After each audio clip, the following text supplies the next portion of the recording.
All right, I let it go long enough. I jumped the gun a little bit. I was a little early on pressing, start streaming today. I was like, I don't know, I was eager to talk about the episode because, like, you guys are already talking about in the chat. I feel like this is a pretty like contro- controversial in terms of like people don't seem to agree how good the episode was. Like, not controversial in terms of like, oh, there was a huge moment that people are all kind of talking about. No, it wasn't really like that. It was just like people are all over the place. So, before we get into like, the actual review and we'll go through all the scenes and stuff, let's kind of talk about just where everyone's at because I've seen widely different opinions. For me, like we talked about on stream last night with Ricky on his channel, he was not a big fan of this episode at all. I don't know if this is his least favorite episode. He mentioned it on stream, and then I watched his review. And then he said it was kind of like in, one of his worst episodes of the series. And I kind of wasn't that opinion. I was like more in the middle. I thought this was just a middle episode. I thought it was, I think it was fine. I think didn't do anything inherently terribly wrong for me, but also like wasn't like anything great. In my opinion, it felt like a worse version of episode 2. It had the same type of vibe. It was built the same way. Just there wasn't as much entertainment value as I thought episode 2 had in terms of like the characters, the plot that was happening. So I felt like I'm kind of in the middle where it was a fine episode. I thought it was fine. I don't think it was like great. I don't think it was bad. I thought it was good. It did what it needed to do. But yeah, I don't know. So like I'm around like a 7. I would say probably about a 7.5 because I think episode 3 I'd probably give like a 7 in that range, leaning more towards like a 6 than like a 7.5. But this episode I'd say is like little above that. I mean, maybe not a little, but I'd say a decent amount above that. I guess it's how people view the episode, maybe, because then I've also seen people that really like this episode. So I think there's key moments in this episode that we're going to talk about that you either buy into or you don't buy into. So that's the key part of it. And for me, I think I'm in the opinion that I don't have a strong opinion on either argument. I see both sides to the arguments for certain stuff in the episode. So we'll talk about that. Let me get into chat because I probably want to get your guys' opinions on a lot of things in this episode because, yeah, I think there's certain stuff that I'd love to see other people's rationales. I don't really have a strong opinion on them. See, Dakota, I would put it in B tier. That's so funny because it's all over the place. Quality to me was fine. I just preferred every other episode so far. See, I'm not that. I would say I liked this episode better than episode 3. I would say, like, episode 1 to me, I think, is slightly edging out episode 5 because while I was disappointed by Blood and Cheese, I think the overall quality of the episode in terms of the big moments were better than episode 5. Like in terms of Jason Rhaenyra, thought the performances were, maybe a little bit better. Some of the things that the characters had to do, I think, were great. So I think, to me, this isn't the worst episode of the season, but I'd say it's probably right above episode 3. I stand for the Goblin King. Like, damn, people seem to dislike this more than episode 3. Yeah, I think that's a wild. I just think maybe it's how people view it, right? Like, episode 3, if you look at it, is a pretty good episode until you get to the last 10 to 15 minutes.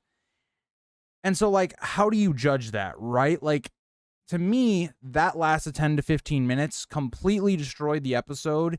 It actually did a lot of damage to this season, especially with Rhaenyra's character. So I judge that quite harshly. I think it's by far, no matter what we got in this episode that you may or may not have liked, I still think it's the worst moment of the entire season. It is the, like, Maylee's and Rhaenys moment of season 1. So, I mean, I don't know. Like, it would be if you, like, just didn't like a lot of the small things throughout the entire episode that added up to being more than that big moment of episode 3. That's maybe why you would go so far as that. I thought episode 3 would have been the flop of the season. For me, it still is, but Dakota with an S tier. I'd love to hear your reasoning, Dakota. Like, give me your reasoning. I'm just curious. Like, I want to see what both people's, like, opinions on the episode are. If you have, like, a strong negative opinion, a strong positive, I'd love to hear some of that dialogue. Fair enough, random. It will be a decent episode if the following episodes are really good. Yeah, that's true, right? Like, we could look back on this episode much more harshly if the season ends out maybe not as good, right? Because then you're looking at this episode that was a filler kind of build-up episode, and you're going to go, okay, well, that didn't lead anywhere. So then, this episode's going to look back even worse. So, yeah, I think the next couple episodes really will have a big impact on how, when we get done with the season, we'll view episode 5. Ghost, you think it was mid? Yeah, kind of where my opinion is. I gave it a 7 on the community post, a B rank for me. Yeah, Matthew, kind of where I am. It's crazy. I feel like I'm the only one who likes the episode most of the season. Maybe episode 2 is tied with it for me.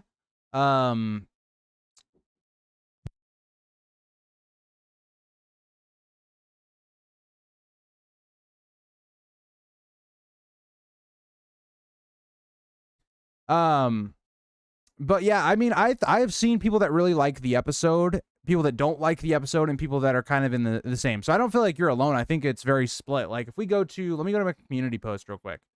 So on my community post, around midnight, when I was like really looking for some stuff for the review, it was pretty negative. Yeah, so I mean, out of about 300 people that voted on it within the last like 24 hours, only about 20% had over a B, which is definitely significantly lower, or an 8 out of 10, I should say, not a B. That's significantly lower than most of the episodes of the season's been. So, you've got a significant amount of people that said this episode was a 6. Like, 20%, that's a lot in terms of how every episode's been, like, looked at. Like, yeah, I mean, even my mid-season, like, review, only 5% had it as a 6. Did I do any other polls for the episodes? I don't think I did. Oh, episode 1, only about 10% of people had a 5 to 6 rating. So this episode definitely has more heat than I think usual, which I think is interesting. It felt more like a filler episode to build towards the Dragon Seeds and the Riverlands plot. Yeah, Joey, it definitely had that vibe. I'm a little biased since we got to see House Frey in a good light since showrunners hate them. Yeah, I like that, all right? I like, not every person is just a villain, right? In terms of all the things going on, and like the Brackens, I like that part of it as well. But yeah, I realize the chat isn't on your screen anymore. Yeah, I gotta fix it because it's easier to use it with Streamlabs. I've had a lot of problems with OBS and putting on chat, so I'm using my recording software. And so yeah, I'm still trying to figure some things out. But yeah, even if it doesn't, I'm not going to be using this Restream platform I'm using for the next month. I already canceled it because I want to use Streamlabs as built-in thing. So chat, you may not see chat for like another couple of weeks, but it'll be back at some point. Or if I can figure it out, it might be back sooner than that. Where's Ashley and Larissa, Grease? Are they in your dungeons? Well, I know Larissa is pretty... She said she was pretty busy with some things. I won't say any of her private life stuff, but I know she said she was very busy. It was good, not great. It set pieces up for hopefully a great episode or 2 to follow. Yeah, Keep Pizza, I think that's kind of where I'm at, right? I don't think it was a great episode or anything like that, but I think it was solid. Kondo said in the after show that Maylee's was beloved by the small folk. That's weird. And we're going to talk about it random, so I won't dive into it yet, but that's one of the talking points of the episode that I definitely want to get into. What happened in the end, Andrew? Yeah, I think it was a little questionable if you're talking about like the Dragon Seeds thing, where apparently there's just scrolls that tell everybody that are those bastards or whatnot. Doesn't really make sense to me. I agree, Zio. That's kind of where I'm at.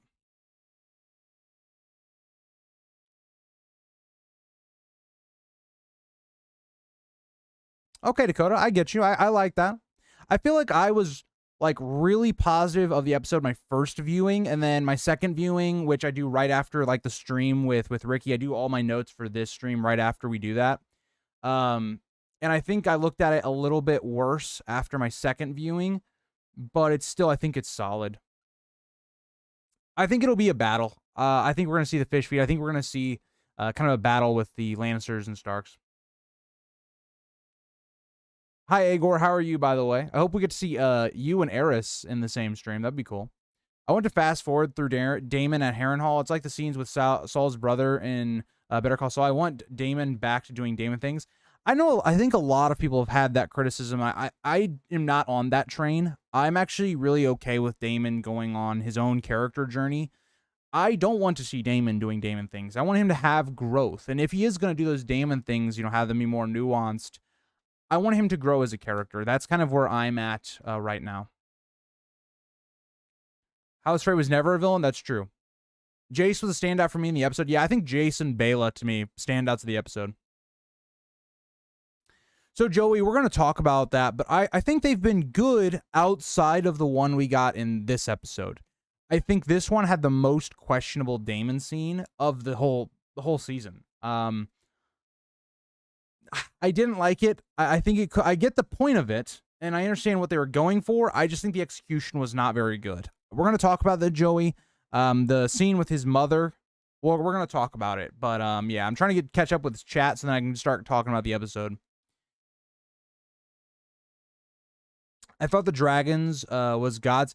Yeah, I think they were going for, I don't know if it kind of landed as well as it should have, but they were trying to go for the idea that, again, the dragons haven't really been contested since, Aegon's conquest of Dorne, more or less. So I get what they were going for. I just don't think it came off the way they were hoping.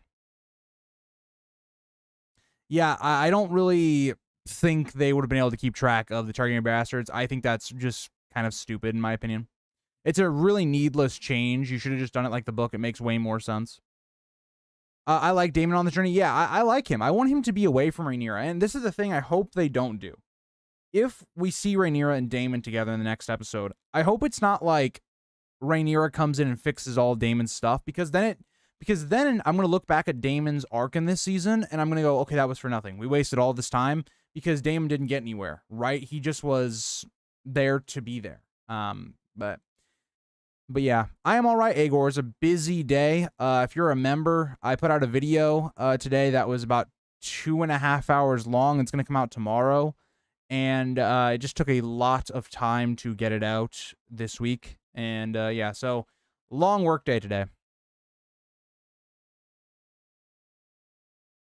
Agreed, Dakota. I really like Jace. Jace is by far, I think, my favorite.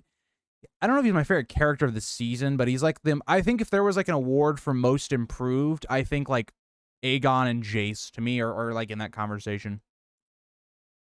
Yes, Matthew. We will talk about Dragon Sea speculation later. I'm trying to get through chat so I can kind of start with our kind of review going to each scene. I agree, Random. Why are they rushing this show? Ian, I don't think they're rushing it at all, actually. I think they're taking a very slow time with certain things to me. And I think for some things that's working and other things it's not. Like, Rhaenyra, to me, is having the slowest character arc. Like, I thought in episode 1 of season 2, like, if you look back at any of my prediction videos, anything talking about Rhaenyra, I thought we would be way further ahead of where we are with Rhaenyra than where we currently are. And the problem is, the Alicent Rhaenyra arc that happened in episode 3 really held back some character growth for Rhaenyra. So I don't know. It's weird because I think some stuff is going well because of the slower pace to dive into characters and things like that, like Aegon, Aemond. I wish we got more of Helena, but sometimes Helena, I don't know.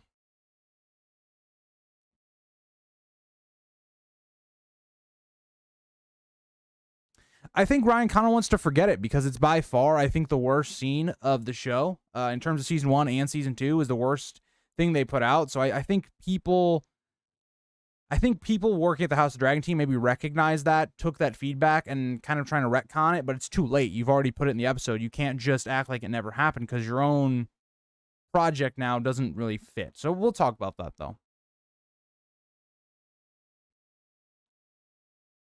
All right, let's get into the episode. I want to start, talking about the episode and getting to some parts that people maybe had differing opinions on. I want to hear your guys' opinions, and because, again, I don't have a strong opinion on a lot of these things. I can rationalize both sides. I can see why both sides have their strong ideas about them, and yeah, let's just talk about it. So I did like the opening of the episode. I thought the opening was good. I thought the music, all the way, the music from the start to about when we get to, Aegon is put down in his bed, was really good. I thought that was one thing I picked out. I usually am not big on, I hear music and I'm like, man, that's a standout part of the scene.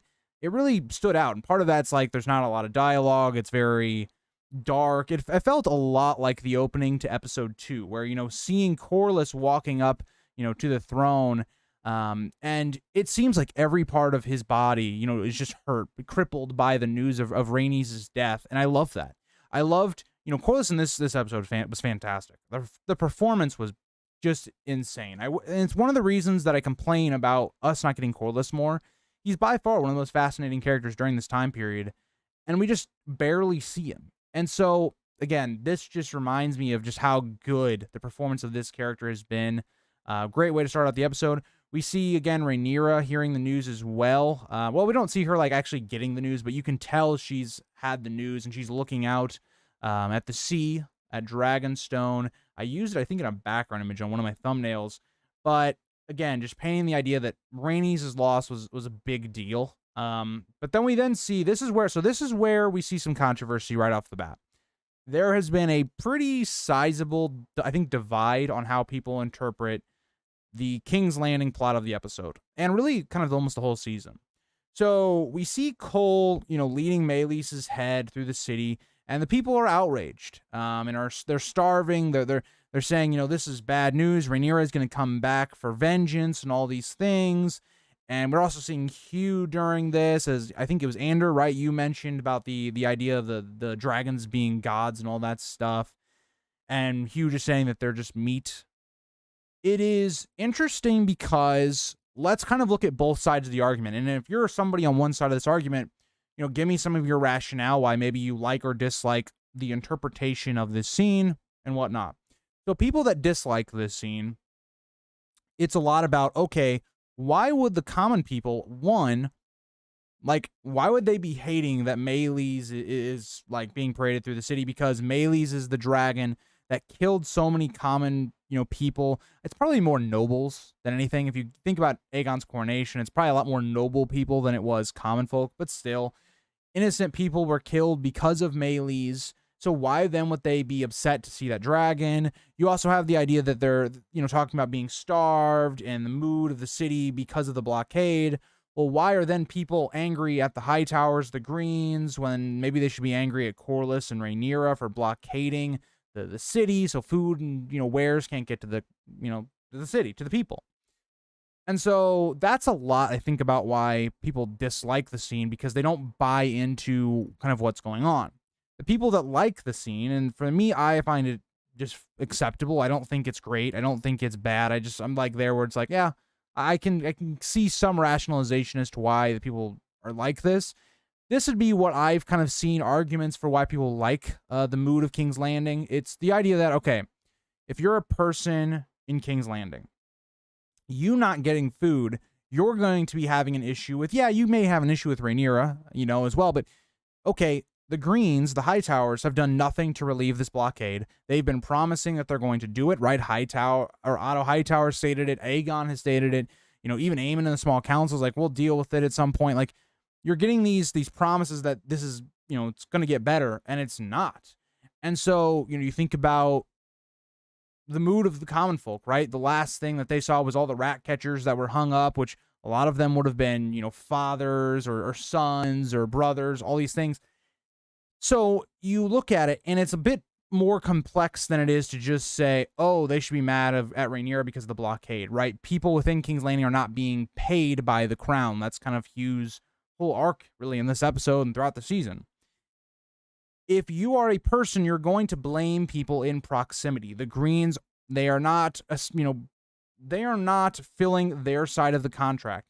You as a person are going to maybe serve a lord, you're going to serve a king, whatnot, because you are supposed to get borderline, protection and food and being able to live somewhere, whatever. That's not being held up right now. People are not being able to afford bread. They're not being able to afford all these things.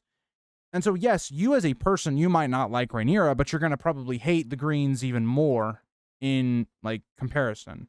I made the argument maybe on Ricky's stream, just to kind of play devil's advocate, is if you think about Clash of Kings, where we have this idea where people are rioting against the Lannisters, it's kind of the same thing, but it's done a little different, right? Is you have these people that are actually being, blockaded by the Baratheons. Not, the Lannisters are being blockaded. They can't get food into the city. And so those people don't blame those other, kings. They blame the Lannisters. They blame Joffrey and all these things. And the people turn against them when they can't get food. Now, it's more difficult than that because Joffrey also shows he's not a very good guy, as he's literally having people crossbowed and killed right outside the Red Keep. So not great. But it's kind of a similar idea. It's like, okay, Joffrey's not the reason you don't have food, but yet the whole city is kind of against him.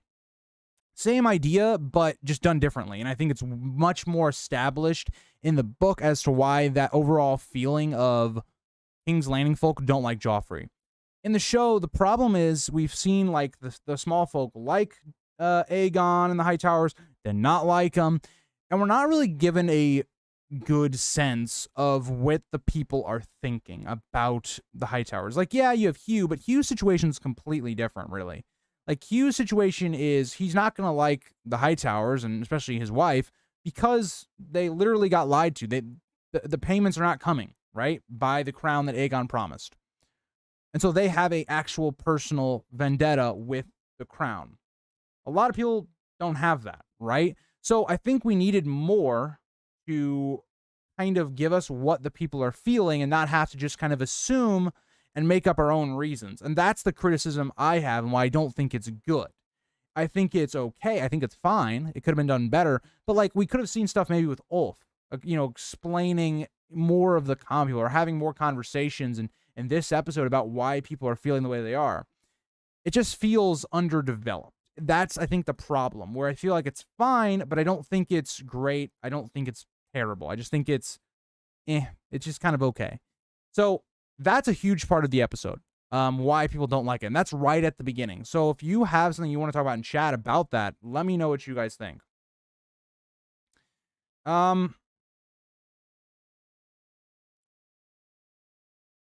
I just noticed you low-key look like, do you think I look like Jace, Andrew? I will take that as a huge compliment because Jace is a handsome man.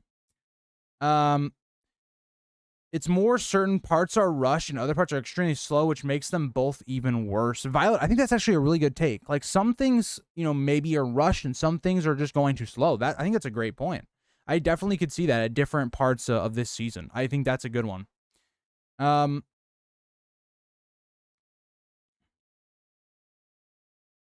That's true, Random, on the opening.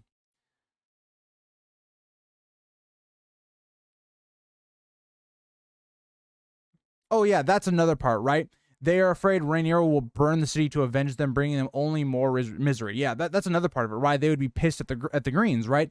You're gonna have this issue where, so far, this is a traditional war, right? We're seeing battles, in the Crownlands. We're seeing Damon in the Riverlands, all that stuff, traditional battles. But once you realize this is dragon on dragon, that ups the ante. A dragon now, what stops, Rhaenyra? What if Rhaenyra comes down? They've been said that Rhaenyra is cruel for blood and cheese. What if Rhaenyra just comes down, swoops down, and just does a strafe run like Daenerys does on the castle? So that's another part of it.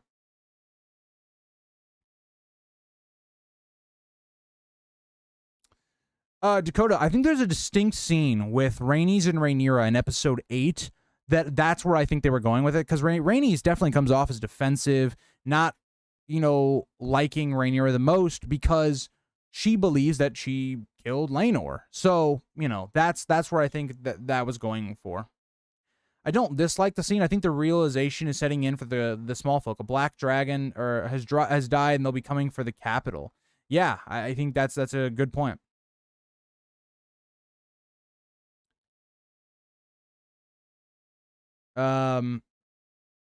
It's obvious they're scared and realizing that this war is fully happening, and they're truly feeling the consequences by starving. I agree.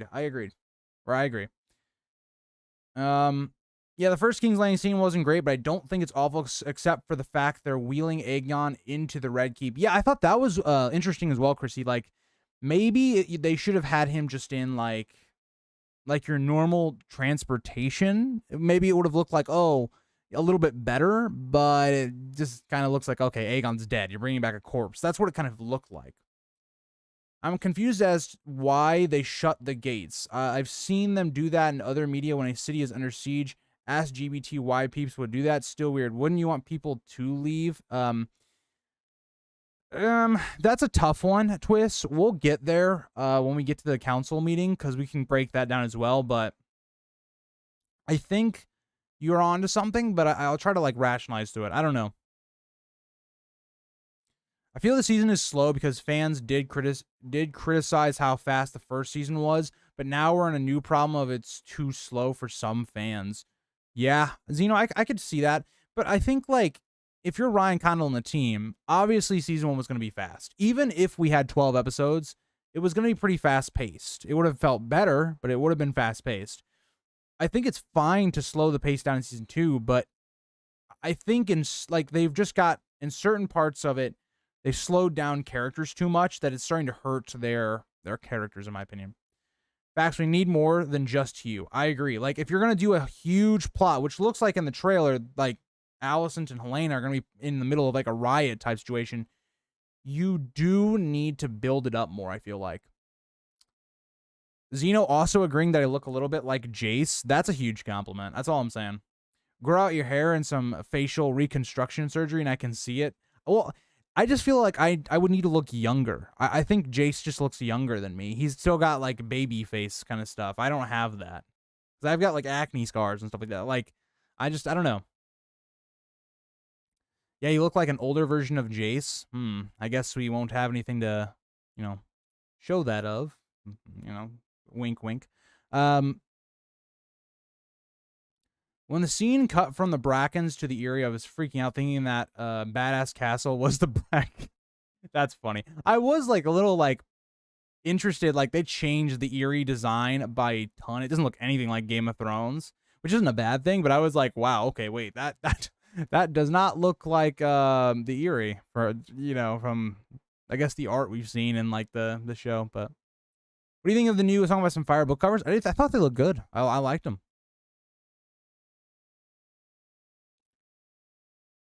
Poor Aegon. Alicent is a terrible mom. Yeah. I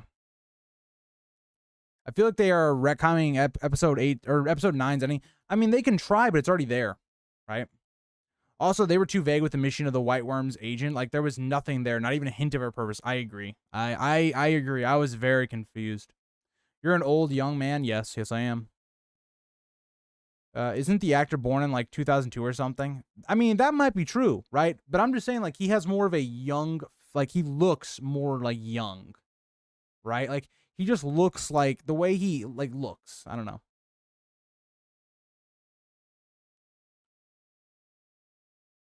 You just skipped right over my dragon taste question. Okay, Dakota, hold on. Where's your question here? Where's your question?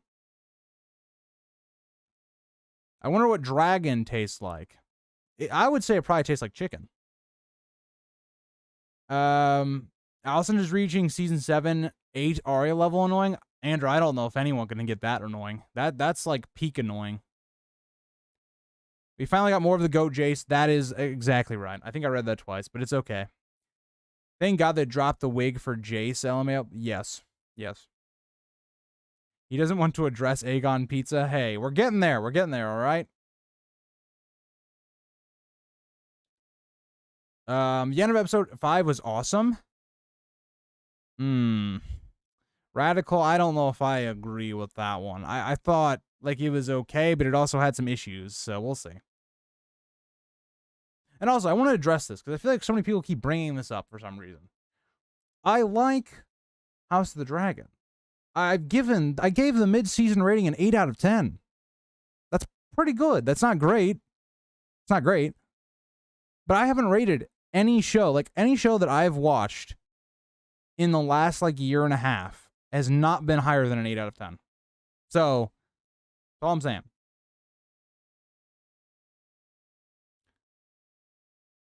That's fair, Ghost. Like, I like Jason and Rhaenyra working together. I loved everything building up to that, right? But the problem is the way they then said, oh yeah, the dragon seeds, we're just going to look through the records is stupid. I'm sorry, it's stupid. But, I don't know. Yeah, House of the Dragon is better than most shows. Like, that's not even, like, that's not a hot take. How would you feel, though, if Rook's Rest wasn't as good as it was? I feel like it saved the... I mean, I've talked about this, right? After episode 3, I was in a very bad place with House of the Dragon. Like, they had lost all trust with me. And like, I haven't fully regained trust. Like, I'm more, you know... Episode 4 was really good.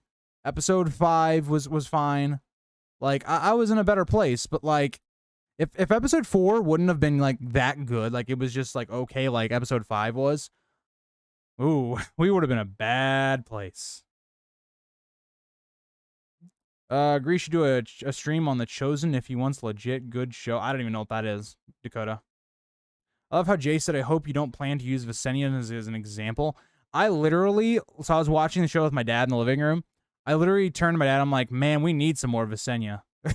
And my dad, I don't even know if he knows that much about Aegon's conquest. Like, he knows who Visenya is like Aegon's sister wife, but I don't know if he knows about her personality more or less. But I was like, man, we need some Visenya out here. All right, let's move on. So we went through that. I mean, I feel like everybody's pretty like conflicted on how that went down, but whatever. So we then see Alicent and Rhaenyra looking, or wait. This is how you can tell I wrote this late at night. I wrote, Alicent and Rhaenyra look down onto Aegon's body. I don't think Rhaenyra was there, Eric, when you were typing this, but maybe you were watching a different episode. But more or less, Alicent looking down on Aegon's body and, you know, all of that.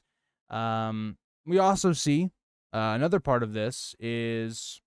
Oh, wait, hold on. Now I know where I'm at. I got confused. All right, so we have, not Rhaenyra, we have Alicent and Aemond looking down as Aegon's body is passing on this little cart thing, and Alicent kind of instantly picks up on Aemond having this dagger, which is kind of sus. Like, everybody knows that that was Aegon's dagger, like, he had that dagger, and so, like, did you pick it up off of his body while he was, like, dying? Like, what happened in that sequence?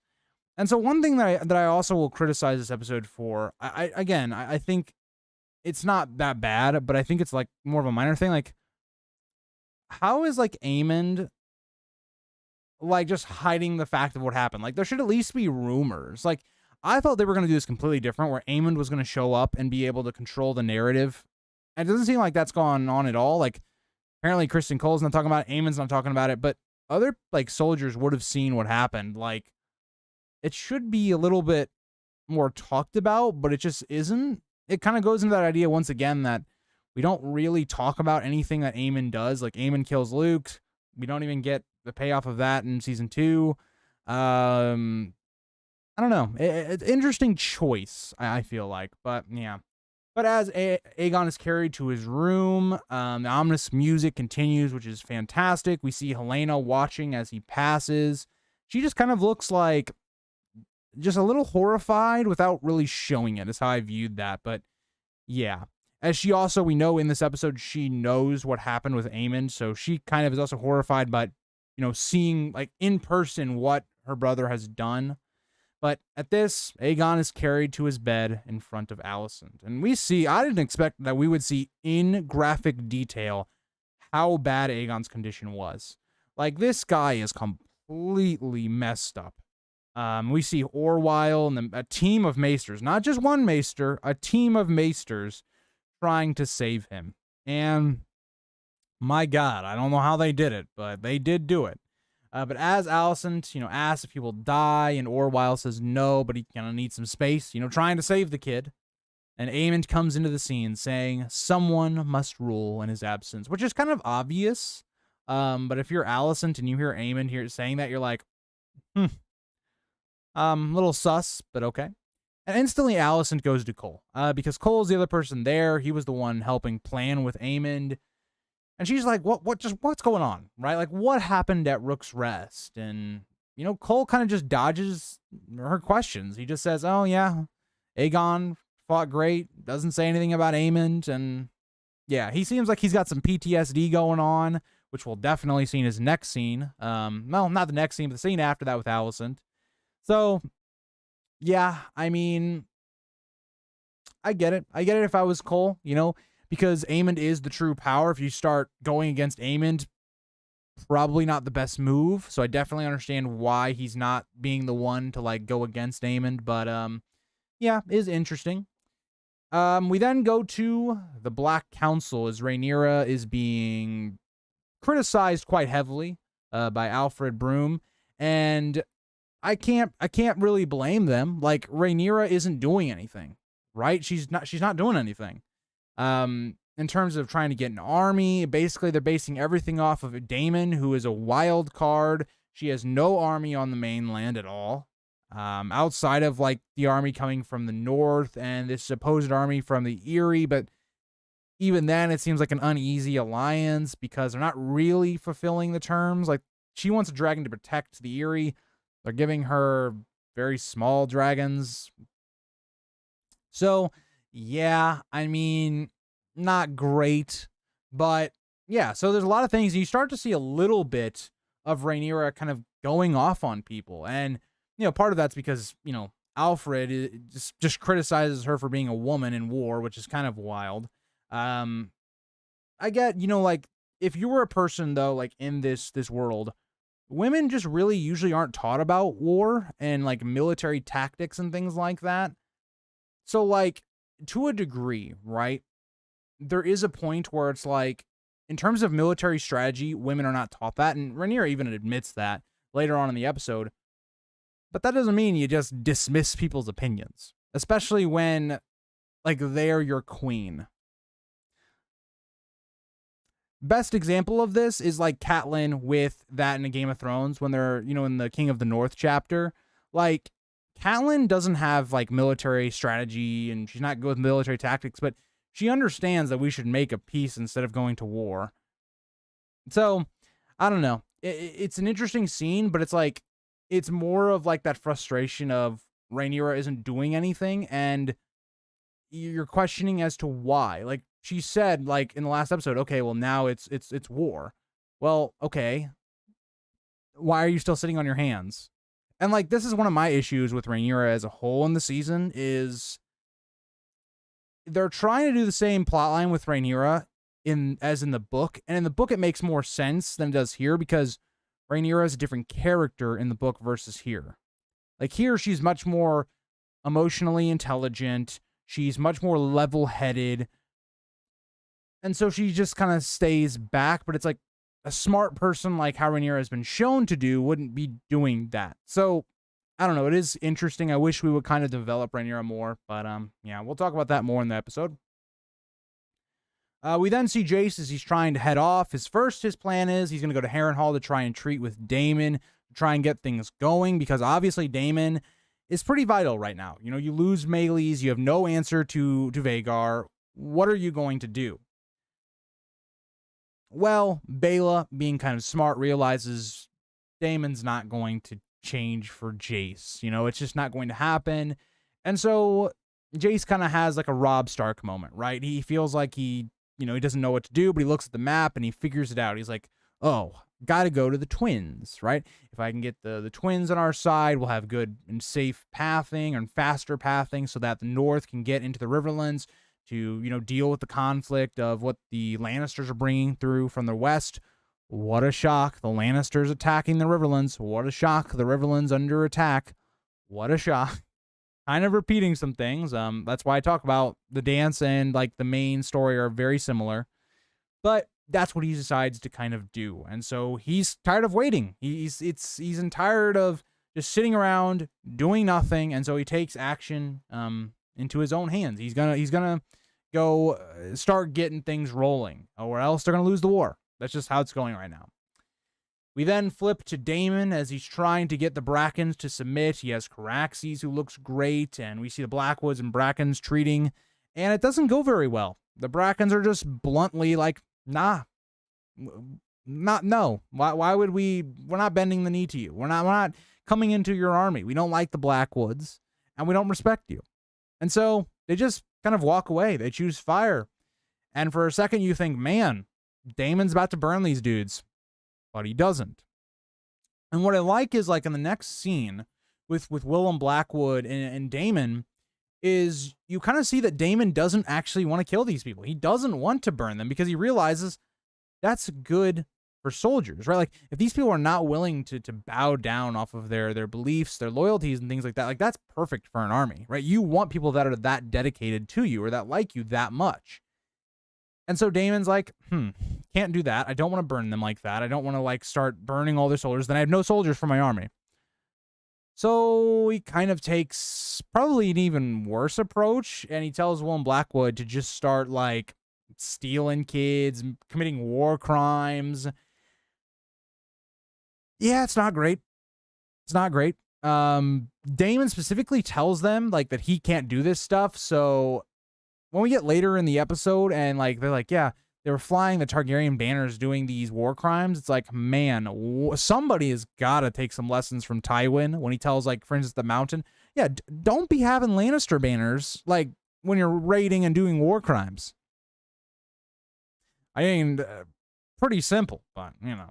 All right, let me get back to chat. Oh, by the way, I just saw Ashley in chat. So hi, how are you? Dakota was missing you in chat. I don't know if he said it already, but he was. My God, I'm so far back. I'm so far back in chat. My God.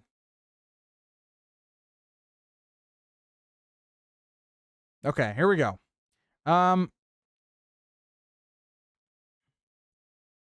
House of the Dragon is far and over everything else that's on right now. Yeah, I agree. House of the Dragon is on par with The Boys for me. I love them both equally as good quality shows, but they still have issues. Haven't watched The Boys. I know like some of the more or less plot of The Boys, but haven't really watched it. Visenya hotter than Daenerys. I mean, given the fact that Daenerys in the book is like very young Dakota, let's say Visenya is hotter. Yeah. I know you probably mean Emilia Clarke, but still. You didn't clarify, so I can call you out. I don't know. I haven't watched The Boys. I don't know. I thought the final scene of episode 3 was really interesting and did a lot for Alicent and Rhaenyra's character, and also seemed in character for Rhaenyra to do. PK, so I'm not going to talk about it because we've talked about it a lot, but I don't share that opinion. I don't think it did anything. I don't think it did anything for Alicent or Rhaenyra that was significant. Like, we talking about, oh, well, Rhaenyra now knows there's no chance of war, so she's going to start acting. That was episode 3. We're in episode 5. She's still not acting. Like, it didn't do anything for Rhaenyra, really. Outside of, it confirmed that she knew Viserys didn't say Aegon should be king. She already believed that. For Alicent, she already had the guilt of this war and all the things that have happened. Adding on the fact that, it's probably likely that Viserys didn't mean Aegon doesn't mean anything. It doesn't mean anything right now. It could have meant things like when this war has progressed and we're seeing all these deaths and things happening, and we come back and the characters have actually changed, right? Where they are different people than they were at the end of season 1, which season 1, the end of episode 8 to episode 3 is a matter of weeks. They didn't see each other for weeks. Like, we should have let the characters grow a little bit. I don't know. We just didn't do that. I don't know. Was that drunk Eric writing? Must have been. I was drunk on House of the Dragon. I don't know. Egon looks like Anakin. Oh, God. I hate you. Yeah. I mean, are you going to speak up against a great swordsman who also rides the largest dragon in the world and who just fried his own brother? Agreed, random. I wouldn't, but I think the common people, like in talks of talking about rumors and things, it would get out. I just don't think Cole would tell Alicent that. I agree. The practical effects on Aegon were great. I like how Jace gave Rhaenyra the idea to get other drag riders like he does in the book. I do. I like that Jace is the one that's taking a big step up, right? He's taking on a lot of the responsibility that has been left behind because of Rhaenys being gone.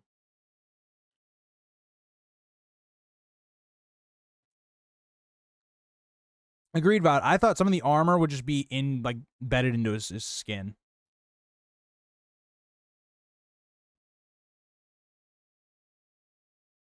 Okay, Dakota. I'll have to check it out. I wonder how they'll deal with his appearance once he heals up. Will he continue to look like Two-Face or will he heal up nice? I think he'll probably stay like Two-Face for the rest of the show.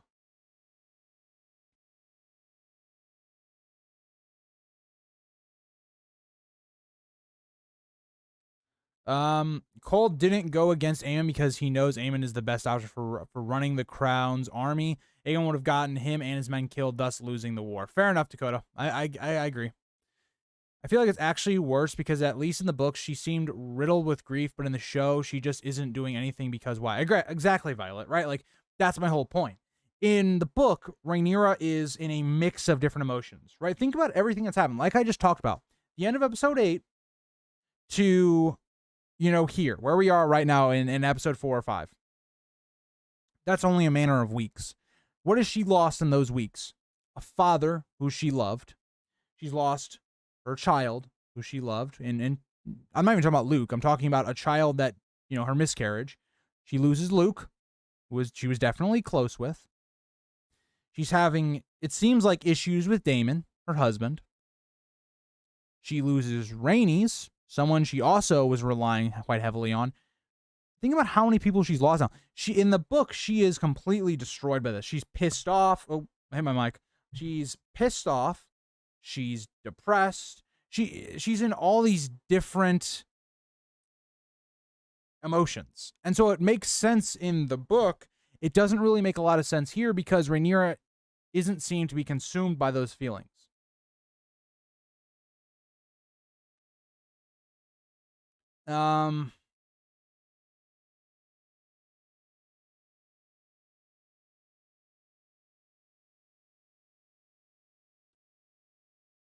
I mean, personally, I'm not any team. I like characters from both. It's fair enough, Chrissy. Like, I do too. Like, I'm Team Black, but I do like, depictions of a lot of the characters. The show needs to give up on this idea that war can be averted. Thankfully, we didn't get that in this episode. I agree. I hope that's over. That should be over. Like, episode 3 should have been the ending to that, but we'll see.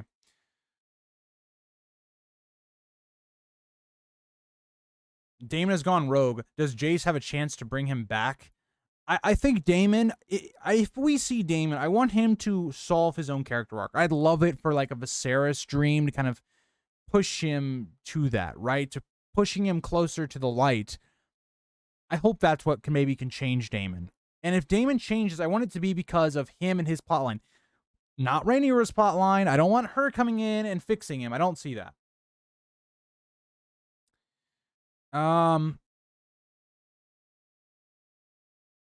Agreed. I think Jason Bela is easily in the span of a couple episodes become one of my favorite characters so far. Dakota saying I'm imprisoning people again, of course. Of course. Hi Fizzle, how are you? House Bracken was too good. Agreed. I like the Brackens. I've always said this. I like that the show is giving the Brackens more nuance. Agree. I love Caraxes. Caraxes is my favorite dragon, but yeah. I didn't like this episode. It felt disjointed and choppy, almost as though they took scrapped scenes from other episodes and stuck them all together with little to no proper transitions between scenes. Yeah, Ash, I think a lot of people share that opinion. That's not exactly my opinion. I'm of the mind that there was good things in the episode, but there were also like minor things that maybe led up to this episode being a little bit worse than it could have been.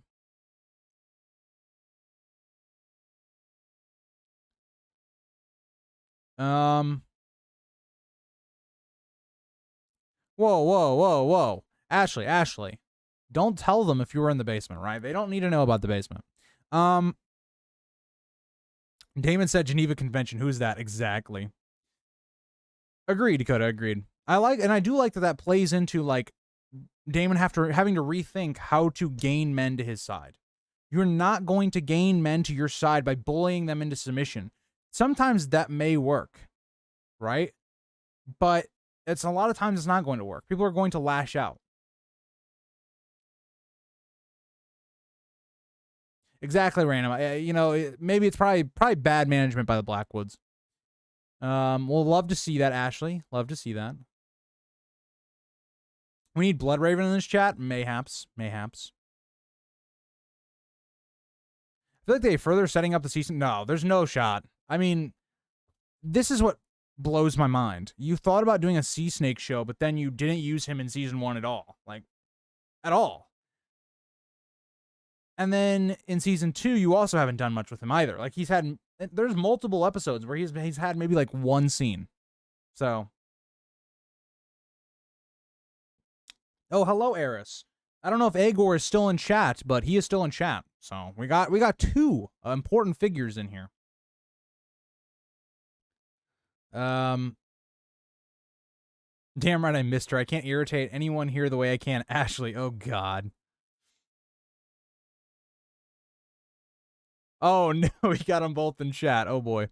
My source is telling me Allison and Rhaenyra are gonna have another melodramatic meeting. There's no Andrew. If they do that again, oh, if it's not for a certain plotline that all book viewers know where we're going, if it's not that, if it's some other bullshit, I will be pissed. I will genuinely be pissed. Like, we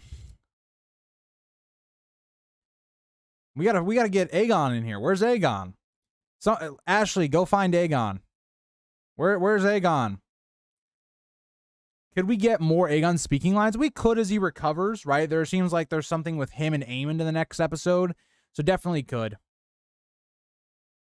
No, leave me alone.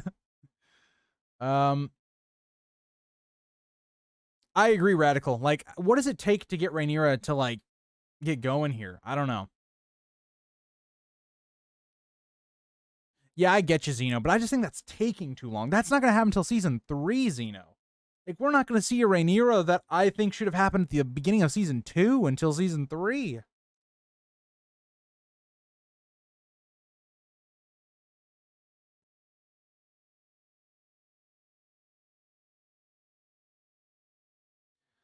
I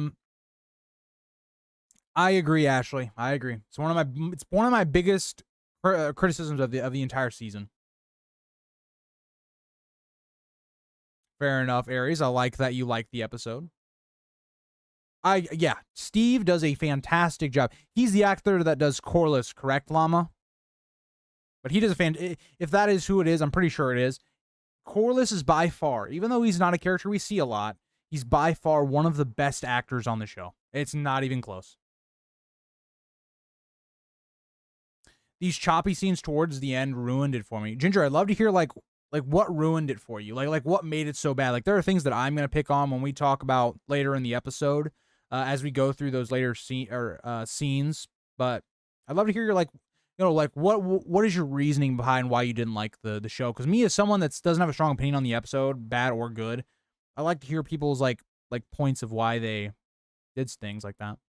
Also, House of Dragon starting to venture into David and Dan territory with all the pointless sex scenes. Yes, Ashley, we're going to talk about that when we get to the Damon dream thing or vision that I did not like. I did not like how it was done.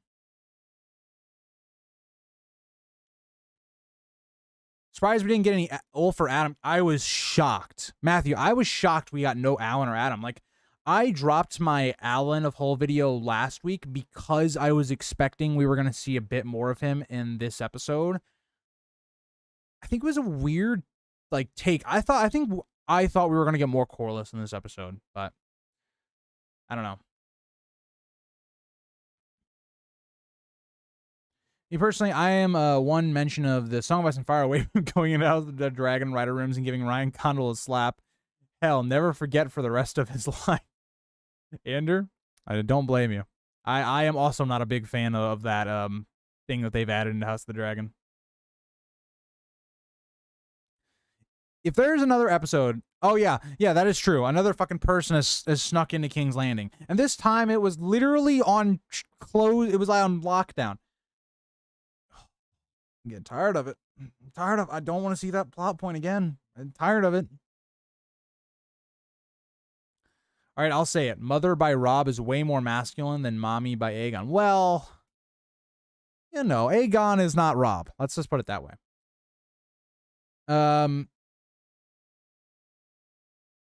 Yeah, I mean, it's the fact that, like, Ashley, I'd love to hear, your thoughts on this because you are a big Rhaenys fan. Now that the show has not ended, but now that the show is over for Rhaenys anyway, how do you view the character of Rhaenys in the show? Like, are you disappointed by the character? Like, I want to hear your overall thoughts on this because, given that, Ricky made a video that I very much agree with, I think that Rhaenys was a very big letdown. If you're a book reader, I thought was not a good character in the show. I'd like to hear your thoughts on that. I'm very interested to see how you go about that. I thought the Damon sex scene was just a girl version of him, so I was like, okay, narcissism extreme, but okay. Then he said, my son, and I threw up my mouth. Yeah. And Fizzle, this is the most frustrating thing. You could have done that, what they wanted in that scene in terms of the meaning of it without making it weird and confusing, but they just didn't. I just found it really weird.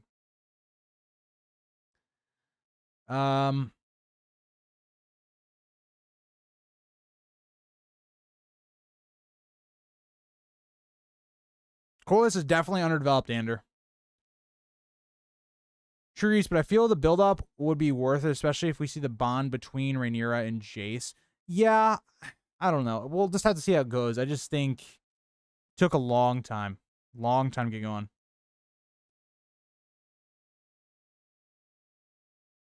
I was a big fan of the Harrenhal plotline, but it's starting to feel a little stretched thin. Yeah, I will say I think they took it a lot slower than I thought they were going to. I thought we were going to get the wrapping up of the Bracken-Blackwood conflict in this episode. I thought we were going to see that kind of come to an end, but they're kind of dragging it out a little bit more, so we'll just have to see where it goes. YT was mentioned, so, you YT fans, Other than they were giving different facets to Christian Cole's character, yeah, I do like that they're kind of developing, like, having PTSD towards what he saw at the Battle of the Rook's Rest. I do think that was a good addition to it. Agreed, Ashley. I thought their performances of Rhaenys and Corlys were fantastic. I agree, Ashley. Should have had more Corlys. In exclamation marks. Because you had it all caps, so, I can tell it was important.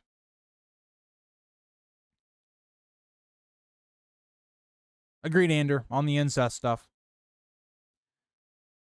At least Aegon didn't die like a chump. That's fair. Visenya is my favorite Targaryen, so I hope we see her one day. I'd love to see Visenya. I've very much grown on the character of Visenya. Part of that's because I really like Maegor's character. I will say, I feel a little foolish now because for OGs, Ashley will remember this. I used to say I liked Rhaenys, the sister wife of Aegon, not Rhaenys from House of the Dragon, more than Visenya. Boy, that was a bad take. Very bad take.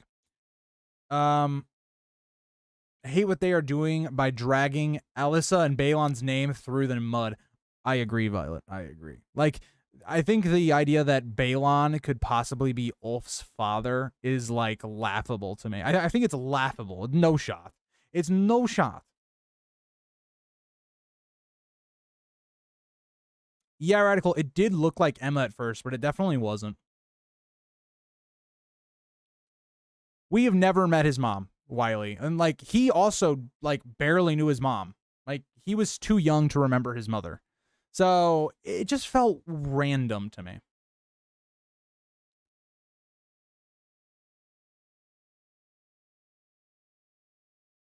Kenshin, I think they've probably abandoned that plot line.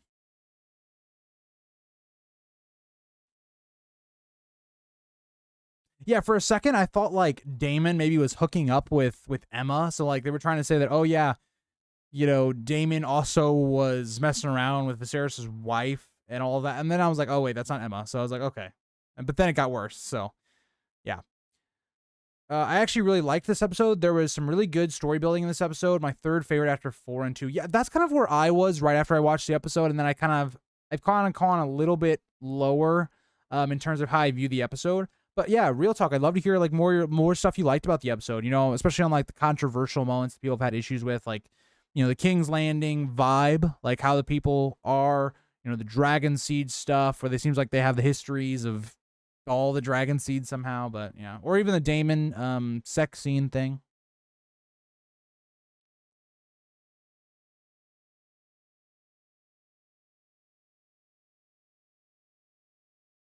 Was the Riverlords scene real or just a vision?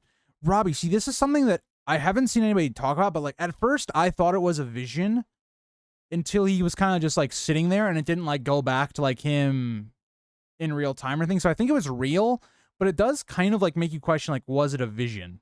Because like, Lena's there and she's asking about, their daughters, and I was like interested about that. They didn't really clarify that, so then I kind of was like, okay, that must have been real then. Agreed, Ghost. They did not hit the mark on that.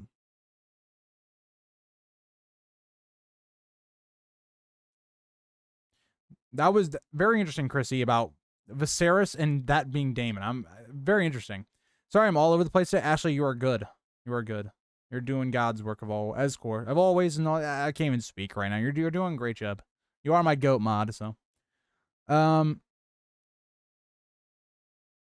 also kind of thought that as well, Violet. Like, until we learned it was Alyssa, like, after I knew it wasn't Emma, I was like, who the hell is this woman? Who is this? And I was like, maybe it's just like Alice doing something? I don't know.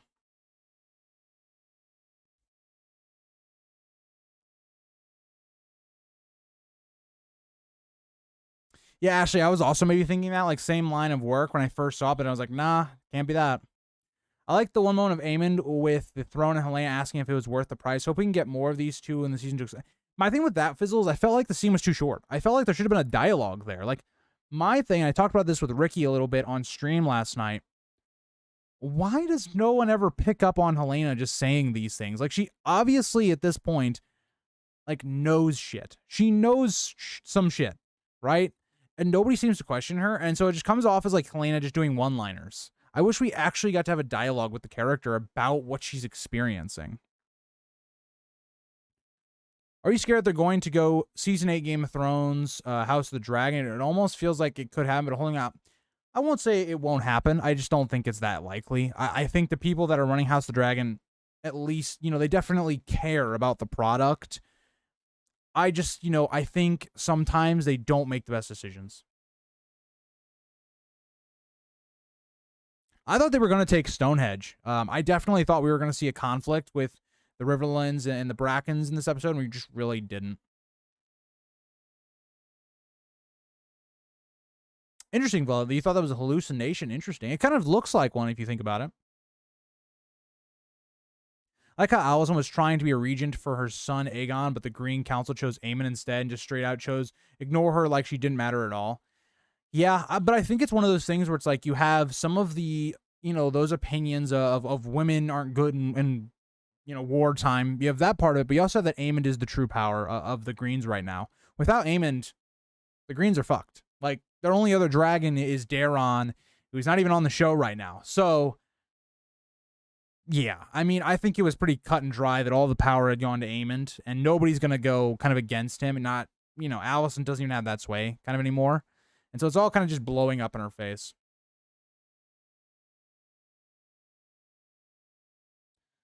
Maybe they make Aemon Maelor's dad. Well, here's the issue, right? Is right now it seems like Maelor is not in the show at all. Like, there is nothing, because they all said that Aemond is next in line. That's not the case. Like, that is not the case if Maelor is alive. Maelor is the next one in line. So it would appear that either they were saying it because Maelor would be too young to, rule, or they were saying that because there is no other, like, son that, like, Aegon and Helena have.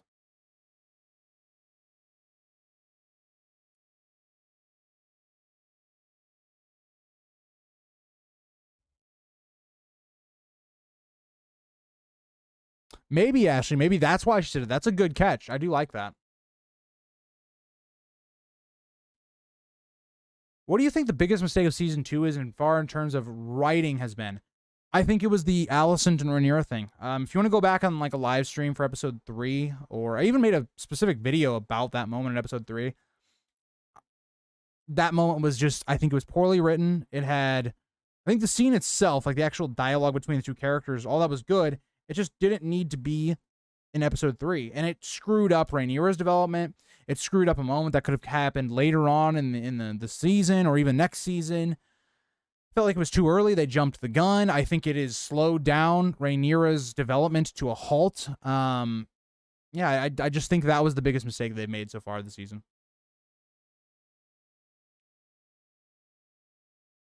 I get you, Aries. It's going to be a little sad.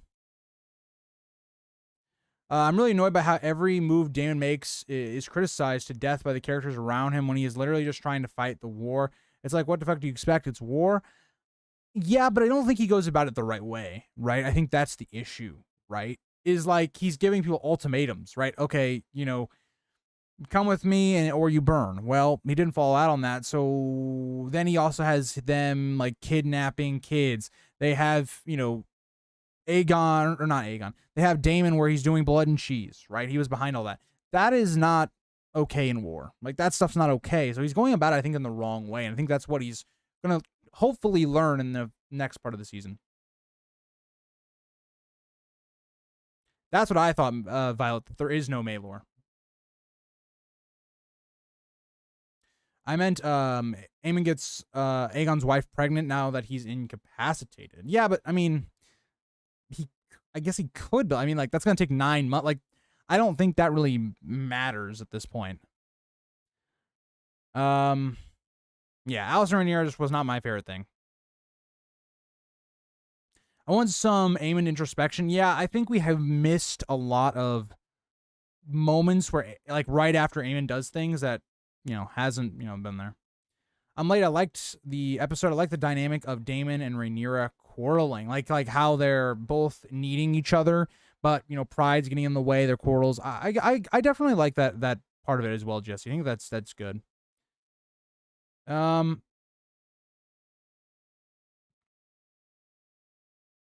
Agreed, Violet, because the characters would have been different. They would have been fundamentally different characters, and so that meeting would have meant more. It would have been more impactful. Even the reveal that, like, oh yeah, Alicent believed this whole time that Aegon was the name that Viserys, wanted to be on the throne. To have it after this whole war, all these things are going down, and when they get back, she realizes it was all for naught. That would have hit more than it did right before the war even starts. So.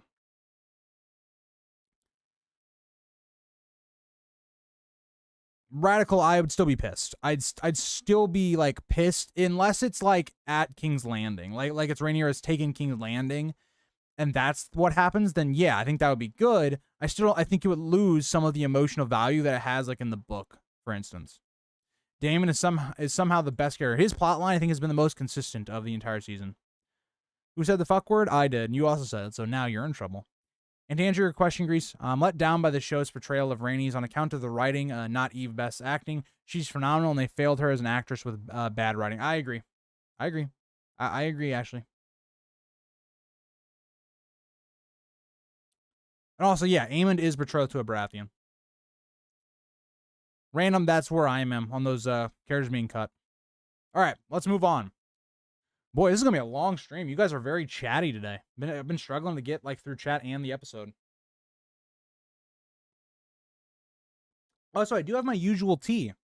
For old viewers, or people that have watched the channel for a while, I used to drink tea every stream. Needed it a little bit for my throat because, recorded a lot of stuff over the weekend and live streams and all that. But, yeah. So, we see a scene at the Eyrie. I feel like this is a scene we don't really talk about much because I think it was fine. I think it did its job, but we see Rhaena and Jane Arryn discussing the terms of their alliance, of having a dragon and protection for the Eyrie in place of the armies of the Vale. And I think it's a great scene in terms of like how Jane Arryn would be feeling, getting Rhaena, getting these little baby dragons that aren't even like, they're not what Jane Arryn actually asked for, right? I like the kind of the way it mirrors in a lot of ways like Catelyn and Lysa, their conversation where it's like the Vale isn't sending their armies out into the field and all this stuff. It kind of gave me a little bit of those vibes, but I also liked the kind of bond the two might have had, right, with Rhaena and Jane Arryn, because they both are two women that are definitely like, well-known women, and they feel powerless, right? Like Jane Arryn doesn't have a dragon. She can't be this huge influence over the war. And if a dragon was to come down, there's nothing she can do about it. Rhaena, in the same way, feels powerless as well because she doesn't have a dragon. Her whole family has dragons, but she doesn't. She's not a dragon rider. She feels like there's nothing she can do. And so the two kind of have a little bit of a bond in there, even though there is a lot of tenseness to the scene. And so I thought that was handled pretty well. We get Rhaenyra talking with Mysaria, and this is one of the few scenes where we really see Rhaenyra at least show a bit of anger, show that she's a little bit pissed off, like that she's frustrated. And, she's talking to Zarya because she can't do anything during the war because she can't leave, right? She is the queen. If she gets killed, then, we're all fucked. We have a situation where, she's not prepared for war. Viserys did not prepare her to deal with how to win a civil war. So she's frustrated by that.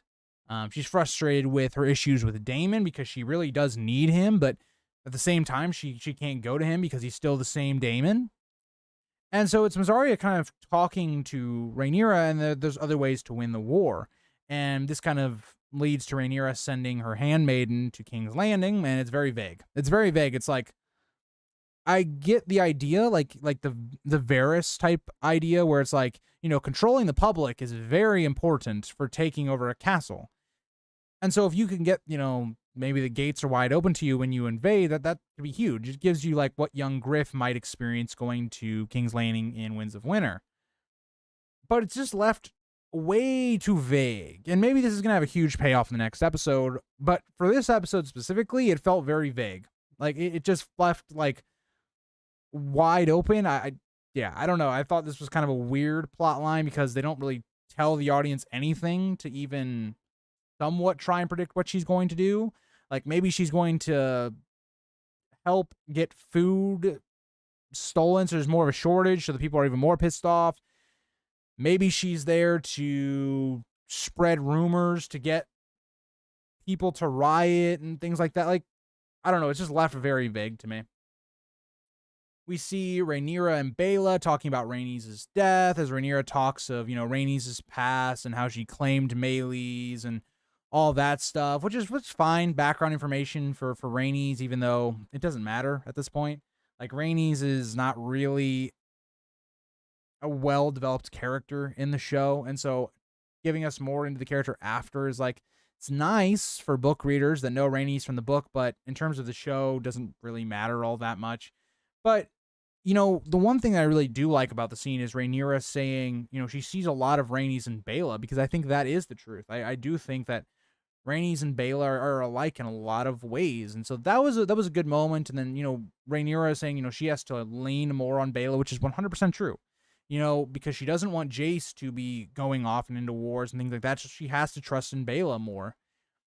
And so she trusts Baela to give the hand of the kingpin to Corlys, because Corlys is someone that is not going to be very happy in terms of Rhaenys' death, things that have happened in the past with Rhaenyra. I think, it makes a lot of sense why you would send Baela to try and do that thing. And I thought this was handled well for the most part. We then get the iconic scene that we've talked a decent amount already, but we get this vision where Damon is having sex with his mother. And he talks about how, or this woman is kind of, saying, he's the favorite child and this dragon rider and a fierce warrior. And it's supposed to get this idea that Damon seeks approval, right? He always wanted that. And, he didn't have a mother figure, so he always craved for those things. The problem is, this scene is just extremely uncomfortable to watch. It is weird, and it could have been done so much differently and would have had the same point. Right? Like, what if it would have just been, Damon's in this room, right? He's trying to sleep like we've seen a lot. And then when he wakes up, he sees this Targaryen woman. And Damon asks who she is. And, it's like, don't you recognize me, Damon? It's me, your mother, Alyssa type thing. And then you just go through those things that she was talking about, right? All those insecurities that Damon has had. And so you effectively do the same thing as the scene is trying to do. But you do it where it doesn't feel disgusting as hell and make everybody uncomfortable that's watching it. I don't know. I think, for the most part, Damon's plotline I've liked. This just was very, very poorly done. It makes me feel like HBO just came in and did their usual, we need like a nudity sex thing because that's kind of like our trademark thing. And it's like, it was just more like, it wasn't pointless because I get the point of it. I understand what they were going for, but it could have been done in a way that was much better. It's like the same idea of like the brothel scene where it's like you have all this sex being shown on screen for no reason at all. You could have just skipped over it and went to Aemond. It's the same idea here. It could have been executed way better. The idea was good, right? Give another a dream to Damon about his insecurities, but the execution was very poor, in my opinion. So, I don't know. That's my take on the whole Alyssa thing, but yeah. At this, we then see Damon at dinner with Alice Rivers looking at him as he struggles with the visions he was having, and Damon knows they need the strength and asks about the state of Harrenhal, right? They need to have this made ready for all these people to come here, and Simon is kind of noting how they don't have a lot of gold, right? So they can do certain things, but they have no money to pay for those things. Larys Strong had all of the gold moved to King's Landing. So just another thing to add to the problems, right? Not only does Damon not really have the manpower that he requires, he also doesn't have the gold to do what he requires. So it's just one of those things where it's just adding more pressure to Damon to act, to do things. And we also see a very interesting, line where it's like Damon's like, I am the king, right? And you have Simon where it's like, you're the king consort, but you don't need that second title type thing. It is interesting, like if you think about, like, for instance, you think about Tywin's line to Joffrey, like, any man that has to say that they are the king is no true king, type thing. Kind of here, I kind of got that vibe from Damon as well. After this, though, we go to another council meeting with the Greens. We see as Aegon is out of action, he may never wake. Orwell doesn't know if he's going to live through this, and that someone else must become the regent, obviously. You can't have the council not have a leader at this time. And so there's a couple people, well, there's two people that are really put up for this. Alicent thinks it should be her, which makes a lot of sense. Alicent has been ruling for a long while now, right? Like years and years and years. Granted, very similar to Rhaenyra, no war experience, has no idea how to actually run a war. So, that's kind of an important quality to have in terms of running a war. But, if Alicent listens to her counselors, people that are more, they know how to do war, it could still work, right? Like Abraham Lincoln, for instance.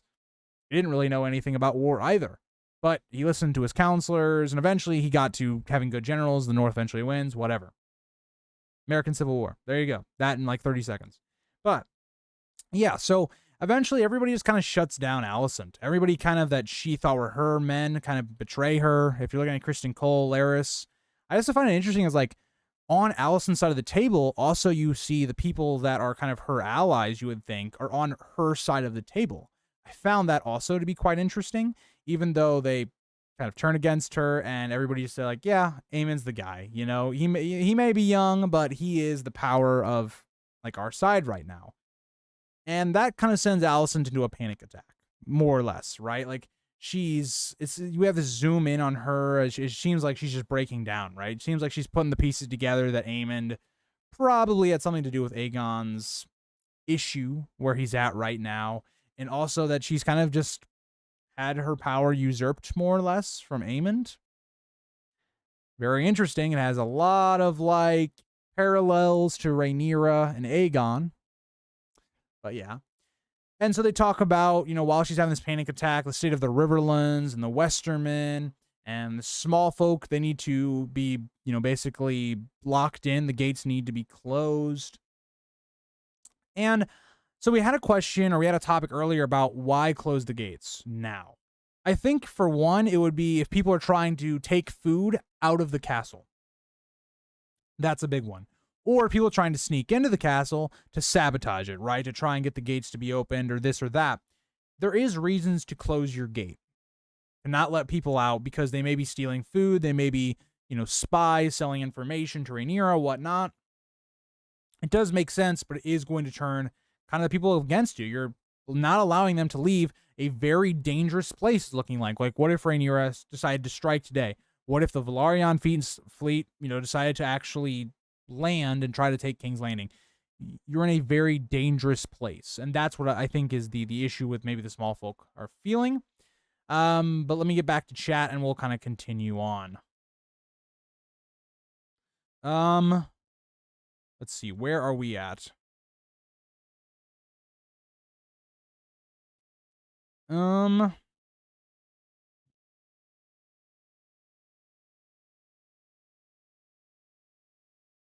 Boy, oh boy, I'm so behind. I'm so behind in chat right now. Damon is pretty dumb in the show. Book Damon was a bipolar Julius Caesar with a dragon. I agree. Damon was much smarter in terms of military tactics and things like that in the book. The acting is really top notch all around. Yeah, I agree. Acting is not a problem of House of the Dragon. Guys, we don't say the fuck word unless it's followed by House Stark. Okay, whatever you say, Dakota.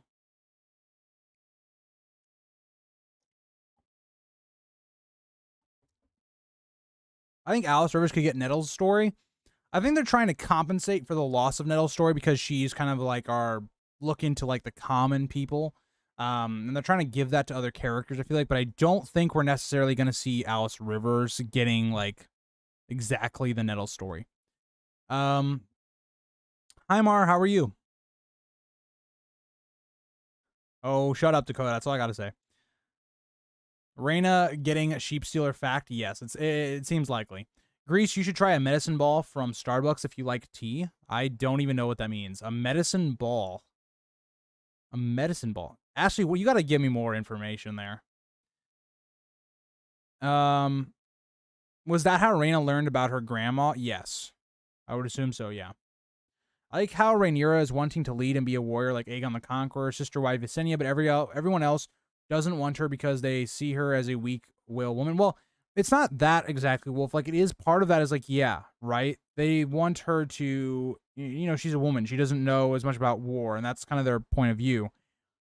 But the other part of it, and the more important part, is like, Rhaenyra can't die, right? Because if Rhaenyra dies, then your claim to the throne is a little bit muddied, right? Like, you can continue the war effort, of course, but if she dies, you go into chaos. Kind of like what you see with King's Landing right now. Aegon dies, and you have like a kind of a lot of people gripping for power, and you see like a kind of a divide in the camp. But yeah.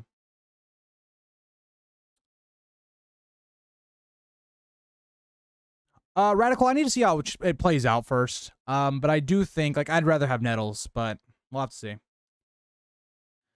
Episode 8, Melisandre shows up and uses a glamour to help Alicent sneak into Dragonstone so her and Rhaenyra can stare at each other sadly. Ander, maybe.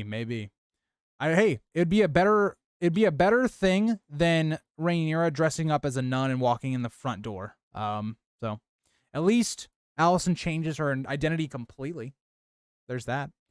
I didn't care for Rhaena's attitude. Fair enough. It seems like the writers were cowards to not have the Muppet toys, which I can't forgive because I love the lights. I agree, Violet. I agree. Yeah, Gullet's not happening in this season.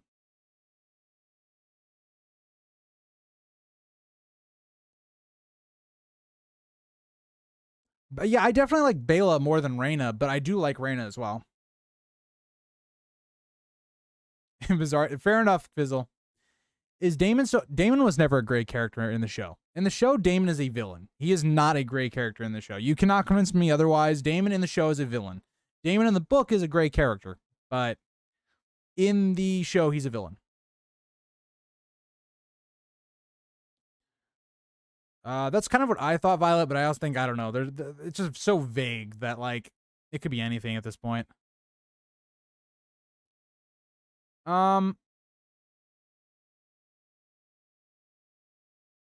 As Cor's avoiding Rhaenyra, I think Corlys is just avoiding everybody right now. He's very depressed about Rhaenys' death, and why would he want to be with Rhaenyra at this point, right? Like, Rhaenyra has really cost him a lot, so.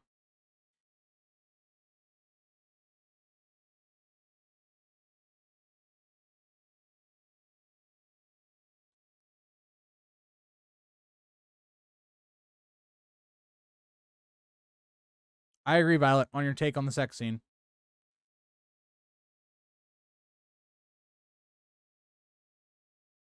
Yeah, I hope we do get Viserys in his dreams. I hope that is, because that's the biggest character for him, I think, and it should be the thing. If he does snap out of, the spells and things like that and becoming a better person, it should be with Viserys.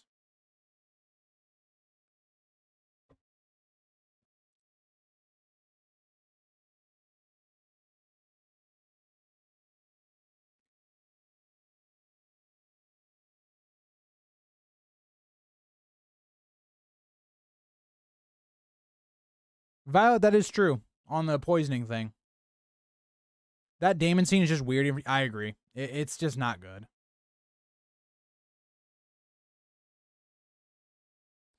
You think Allison is more butthurt she got passed over, or is she afraid of Damon? I think it's both. I think it's both of those things random, I think.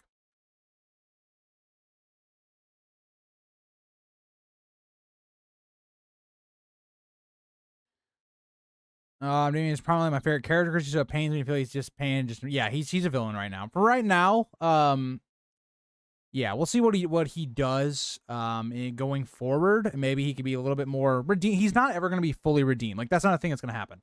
But could he be seen in more of a understandable and better light? Could he try to become a better person later in life? Yes, that's definitely possible.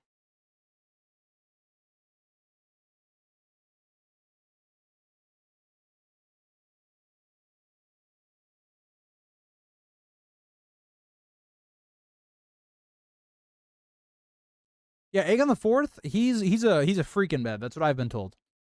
Why are we talking about sex in the chat? Aries, I'm sorry. I know you never got the talk. I'm sorry.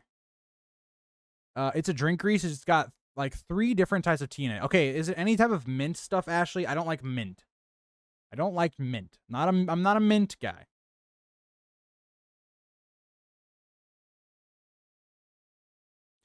All right, so let's continue on. Boy, oh boy, this is going to be a long stream. That's all I got to say. I did not expect this to be the longest stream of all of the episodes so far, but this is going to be a long one. All right, so we then see Hugh and his wife as they nurse their daughter. They have obviously no food. It's just general chaos right now. They're arguing because they have no money. You know, his wife thinks they should just leave. They're in a lot of danger. They have no money coming in because Aegon promised to, pay them. They haven't been paid.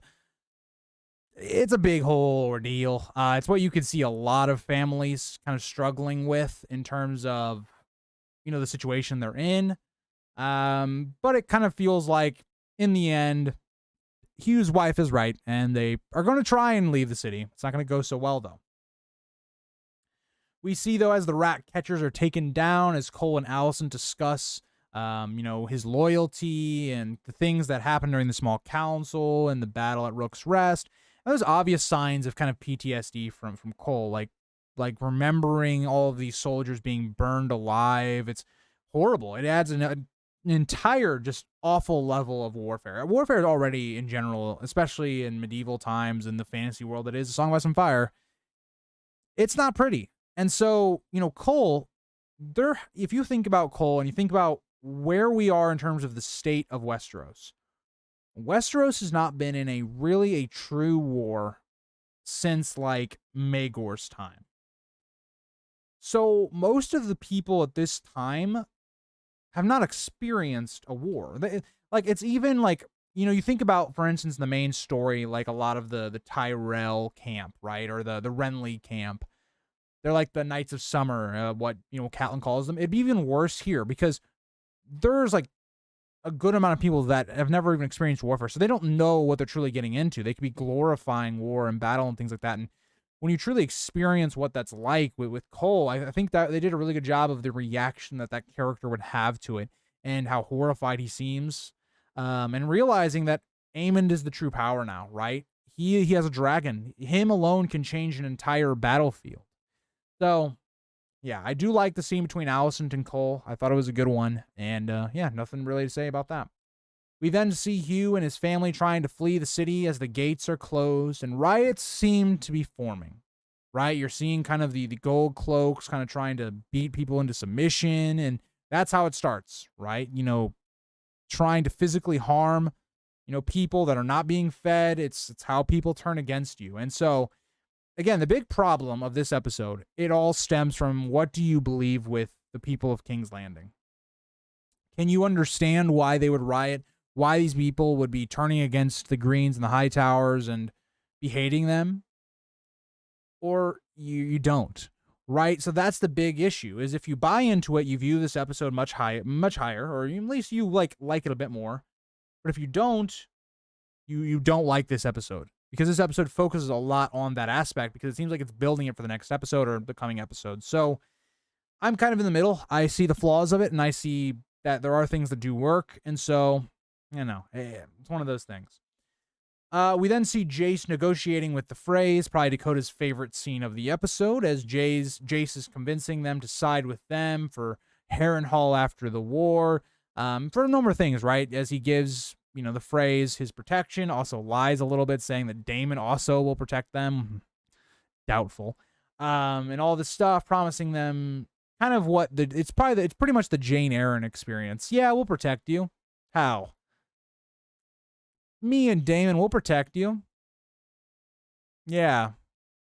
I do like the phrase trying to get Harrenhal, though. I mean, that seems like a good move, right? You're giving them passage. You're going to be giving them your army and stuff like that. Yeah, I'm going to ask for something pretty nice as well. So good on the phrase. They get themselves Harrenhal, maybe. I don't know about that one. Phrase might have gotten fucked over again, it would appear. But yeah. Jace probably, and Rhaenyra probably should tell some more people about the Frey contract, because that could be vital going forward.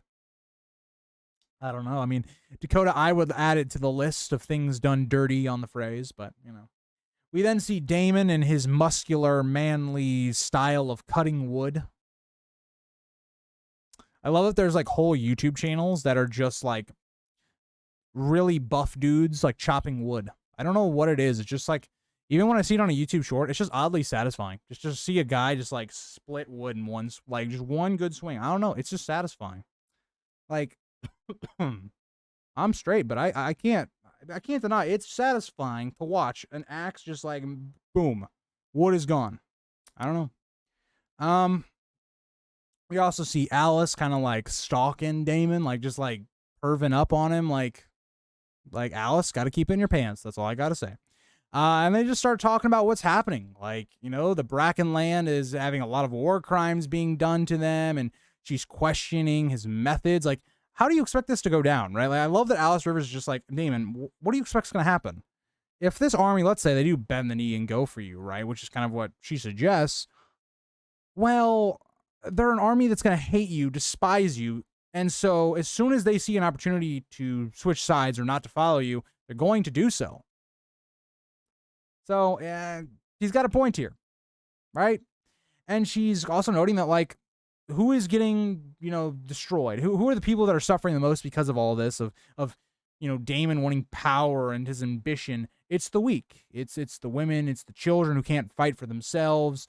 Those are the people that are being destroyed and, killed or, tortured, all these things because of what Damon has done. And so I love that. I thought that was one of the better scenes of the entire episode. And we kind of get a confirmation that Alice is the one sending the visions to Damon, as, she talks about Damon's mother. So put two and two together. But yeah, we also get to, so we really have two of, I think, the best scenes back to back, because we also get Bela trying to convince Corlys to become Hand. This is all stuff that, yes, it should have been earlier on in the season in terms of what Bela's talking about with Corlys. You're the famous sea snake. You went to YT and Ashai and all these things, and that's all stuff that should have been in season 1. I mean, that's very ground level, base level stuff with Corlys that should have been in the first season, but we get 5 scenes of Corlys in this first season, so the problems of season 1. But yeah, I mean, it was nice to kind of delve into Corlys a little bit. How Corlys is kind of pissed off. He's like, why should I become Hand of the King to Rhaenyra? What good has come to Corlys by supporting Rhaenyra? Allegedly, Rhaenyra had Laenor killed. Rhaenys has now died in his or her service. Damon, had married Laena. That didn't go so well for Laena. Damon has neglected both Bela and Rhaena at times, or pretty much most of the time. What good has come out of that? And so I like that he questions that. He's not just blindly yeah, I'll become Hand of the King. And he has to be convinced by that. And Bela kind of convincing him. And where I think this scene is not as up to snuff, because there's been a lot of controversy about this moment. So I'd like to hear your guys' thoughts on it as well. I think this scene works pretty good because Corlys is someone that's not in the right state of mind. He is someone that is looking for strength. He's looking for someone to kind of lean on after Rhaenys' death. and he finds it in Bela.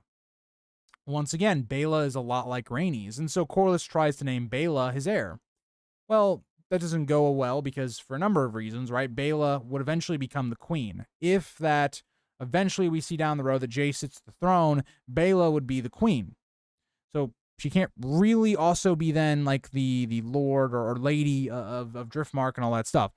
So yeah, that doesn't really work that well. And so Bela obviously turns it down. That's not her path. And I love the way, you know, she says that she is not Sultan C. Like, she's not meant for that title. And so one of the things that I really was interested in this episode is that we didn't see any of that foreshadowing to Alan and Adam, because they're going to be prominent characters in this plot line with Corlys. I was very shocked we didn't see any of them in this episode to kind of foreshadow events to come, but yeah. So let me get back to chat, and we'll try and finish this whole episode out. Where am I in chat? I gotta go all the way back up. It would be such a treat to see Patty again. I agree.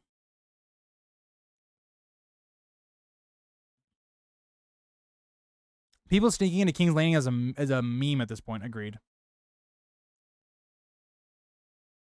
You don't like mint? I knew there was something wrong with you, but I didn't expect that. I don't like mint ice cream. Don't like mint in my tea. I like mints themselves, but I don't like that flavor in most things.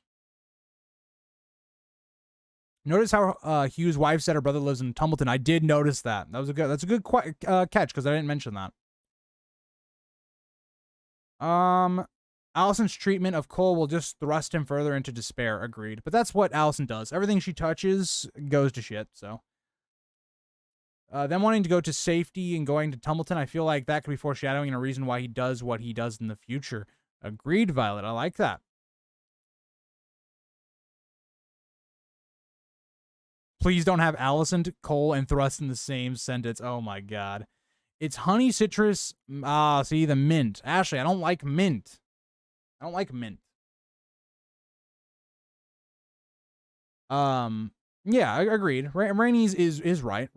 Most of the people in this war, not most, I'd say all of them have not seen war, unless they were at the War of the Stepstones.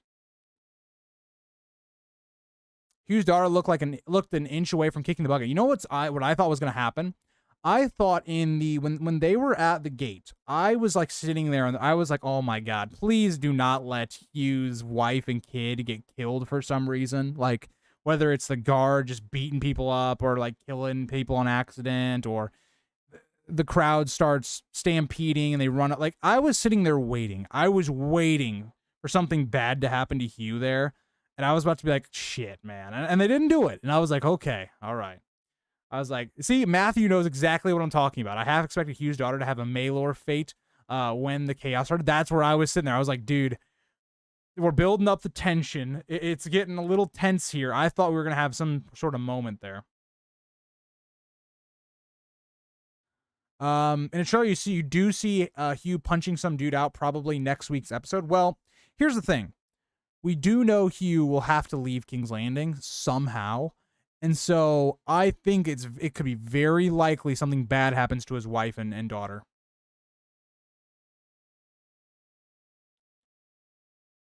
Why do people keep lying to my phrase? They're good people. I know.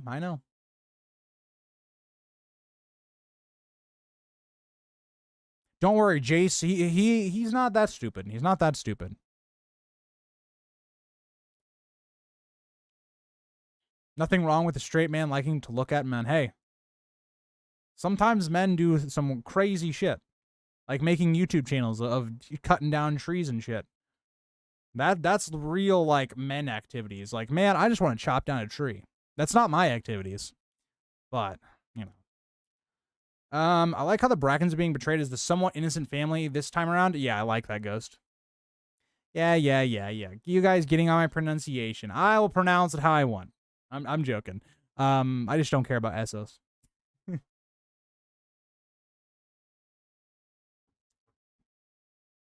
Corlys is such a cool character. I hope they utilize him better in the following episode. Agreed.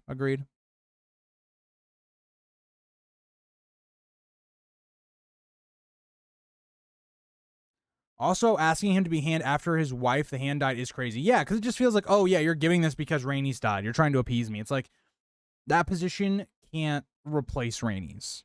I love that he brings that up as well. Violet, I love that. I love that there's nuance in that conflict.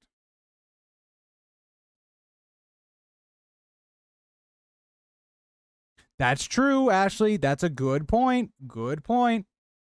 If you want to even go further, if you want to go off the book, I mean, it's even worse. Like his death, Vaemon's death, is way worse in the book than it is in the show. Grease, I like cookie dough ice cream. That's a solid ice cream. I like that ice cream. I used to have those, what are they called? Halos. When I was more in my like fitness era. Those are good for protein and stuff. The low calories, those are good. Blackwoods are always evil. You're right, Bittersteel. You're right. Could some other character get Maelor's story? A Jaehaera could. Maybe. It's possible. How will Ulf get out of King's Landing? Maybe the two meet up,